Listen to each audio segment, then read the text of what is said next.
Con los terroristas.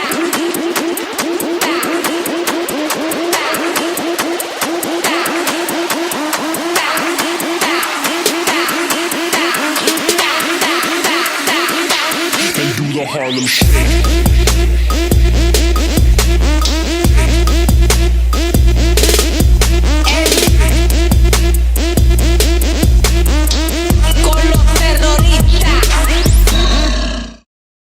The clubs we have here at the high school are there to help improve your skills in certain aspects, like how the art club helps you with drawing, painting, etc., or how the robotics club helps you learn how to build and control robots. Just like those two, the Esports club is there to help you improve on skills of both teamwork and games. So I went to go interview some of the teams and Officer Miller, who runs Esports. What games are you playing this season? Well, this fall we only played Rocket League, Smash, and Overwatch. Sounds like maybe we're not going to be playing Rocket League, and that leaves us down to Smash and Overwatch. I'm hearing some of the kids say that we might have enough to play Fortnite next season, so we'll see. We'll have to talk about it. Would you recommend Esports for anyone who's interested in playing for games? Oh yeah, if you aren't already doing something, come on down, play some Esports with us, especially if you're really good, because could use some more people in Overwatch. And if we're going to play Fortnite, we need at least 6 people. Sounds like maybe we've got 8.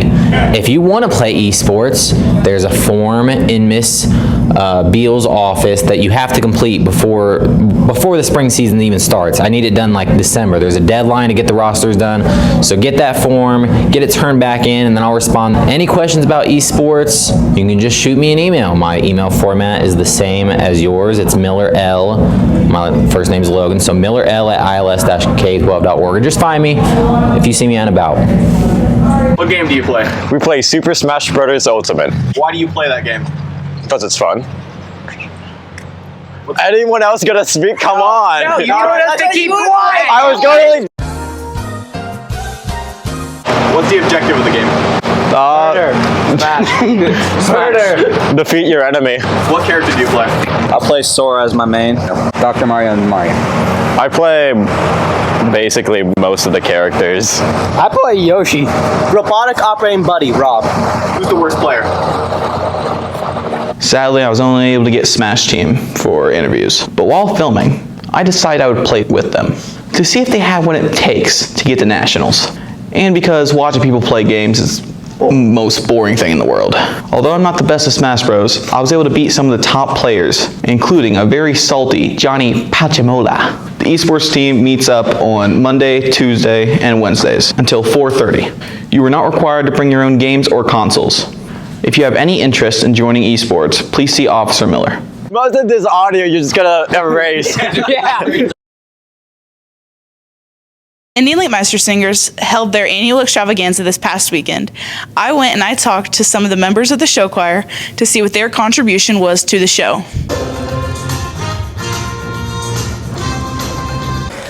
For the songs I'm in, I just listen to them all in my car, like on the way to school or wherever I was going. We had practice every Tuesday and Thursday since like a couple weeks after school started, and we had a few like optional practices after school that we would go to get our acts down and stuff. We practice every Tuesday and Thursday, and we have Meister Camp, and we practice a lot. We've been practicing our acts for around 3 weeks, and then show choir camp was during the summer, so we've been working on the songs since summer. Meister Camp, which was a week during the summer, and where we did like a song a day, and we learned the dances for all of those songs. And ever since school started, we've been doing practices Tuesdays and Thursdays at 7 a.m. until 8:30. Where we learn all of our songs, and Becky's there, our choreographer, and she teaches us all the dances we need to know, and then we go through all of the singing with Ned Stein. And any love I know is like thunder, lightning. I'm giving pumpkins, man!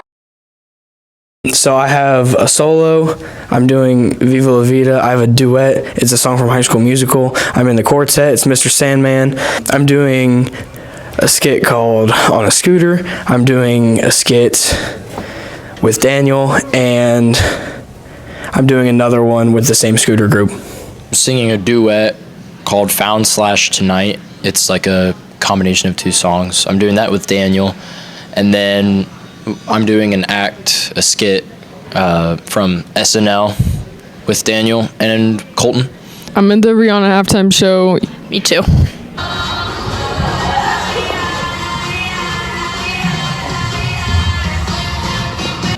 Hit Me Baby One More Time.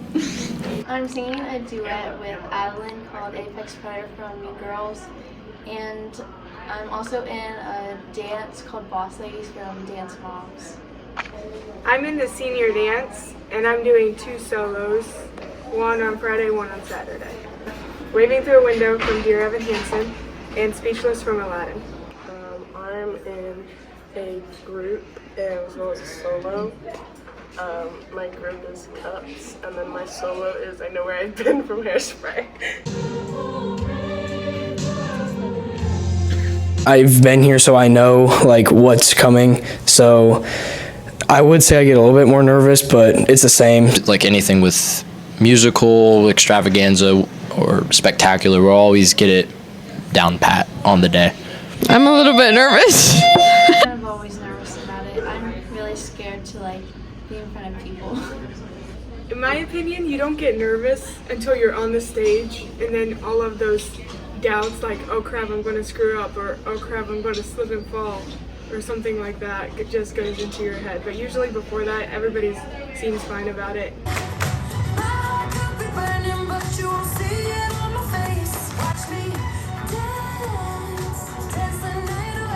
I just like all the people in it. It's just really fun to be with all those people. Dancing and singing. I like dancing with Becky. It's really fun. I liked all the people that I've got to meet throughout show choir, and it's just a really fun experience where you get to sing and dance with a lot of cool people. Hopefully you came to the Extravaganza this year, and if you did, I hope you enjoyed it. If you didn't, make sure you come next year because it's a really fun event and a lot of people enjoy it.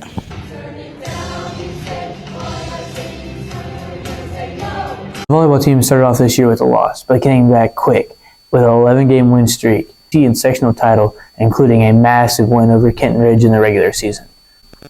I would say winning the CBC and winning sectionals. Competitiveness, just because our whole team is really competitive and winning really didn't feel like an option. I mean, our CBC and District Player of the Year right here.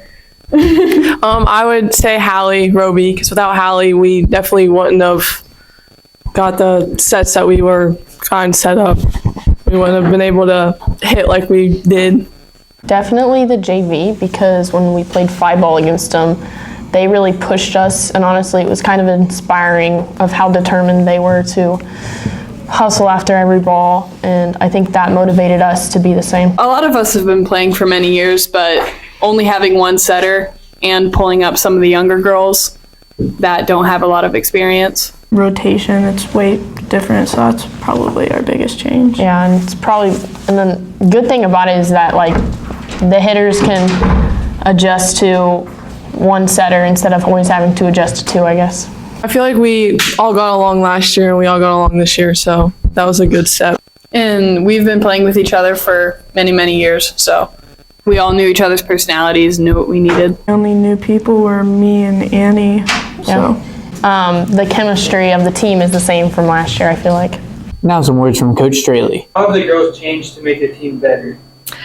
The girls work really hard in the off season. Plus, we finally got most of the girls now to play club ball. So club ball is something that they play starting in January. We have tryouts in November, and now tryouts start in the summer, but they try out in November and they play with girls from other schools, and they play from January through about April or May, but that gives them just a little more ball touches, and they work hard at it, and most of our girls do play club ball. And then in the summer, we play in a couple different leagues in June, and they work so hard in the summer, and they put time in the summer, and they just put more time into the sport, which really helps us. We had such great senior leadership this year. We won the CBC This year, for the first time in 15 years, we had a 19-5 record, which last year was our first winning season in so many years, and then they took that and they ran, and we had a great season this year. We have people in our elementary, we have coaches in our elementary that get those young kids to play. We've got kids starting out playing even at 11 and 12. I have great middle school coaches. They've been there for quite a while, and they get them started at a young age. That's where it has to start. I think just continuity. I was here as a coach when I first started teaching here many moons ago, and then I came back after I retired. I just saw there wasn't much continuity in the coaching. There were different coaches for a lot of years. Just am so proud of our kids, and I thank all of our coaches that have helped our kids to do this. It's not just me, it's all of our coaches and all of our people, our coaches that help our kids even in the younger ages. Congratulations again to the volleyball team for all the accomplishments they've had this season. Go Lake. So here we are. What's up, Lakers? Recently, I just went on a BPA trip, and I was just thinking, why don't you guys follow along and see how it is? But first, let's get over the history of BPA. All right, a little background of BPA. So it was founded in 1966, and it was founded as the Office Education Association. And then in 1984 to 1988, it became BPA, Business Professionals of America. So it transitioned into that. Over the many years that BPA has been around, it has grown a lot, has been through many schools around Ohio, and has been into 25 states plus Puerto Rico. Now let's get to the trip. We got on the bus and rode over to good old Cane's. I went and got my Caniac combo and went into Caniac Arrest. We made it to the stadium where we started to ice skate, and here's Miss Coburn to explain a little bit about BPA. So today we are at Nationwide Arena for BPA Day at Nationwide. So they have us come and we get to hear from executives that work here. We get to go on a tour. The kids get to skate, which should be interesting. And then tonight we get to attend a hockey game and root for the Blue Jackets and hope for a win. So BPA is an organization which stands for Business Professionals of America. And to be in it, you just have to take a business class. And we do lots of fun things. This is one of them. We also bowling for the Special Olympics. We have the Fall Leadership Conference at UNOH. We also have competitions against other schools, there's one in business law, there's one for accounting, management.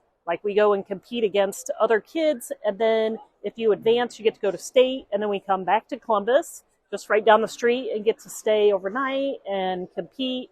And if you advance to that, we go to nationals, which is in Chicago this year. Last year it was out in California, but this year it's in Chicago. We also sell donuts. That's our fundraiser, Krispy Kreme donuts, which are always a hit. And then we had some goofy time on the ice. Here's all the clips of people being goofy and on the ice. All right, buddy. We're here on the. All right. We love ice skating.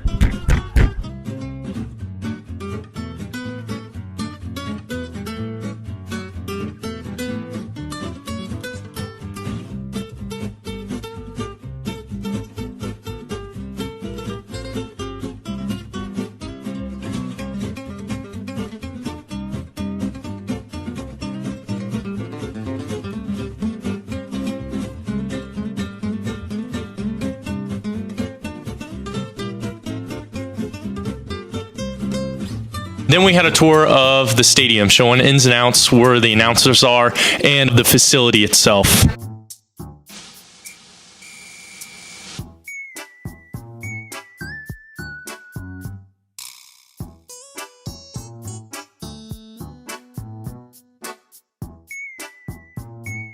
Then we had a speaker panel of the business portion of the Blue Jackets. One of the people at this panel went over the marketing behind the Blue Jackets. The other one did the data behind the Blue Jackets and how they use it to make as much revenue as possible. And the third one worked on the suites. And then we got to game time. Watch the Blue Jackets lose to the Dallas Stars. With that, Lakers, that's one of the events you could be a part of if you join BPA next year. If you have any questions, Ask Miss Coburn. Take a business class next year. And shout out to Hot and Heavy. And see you in the next video.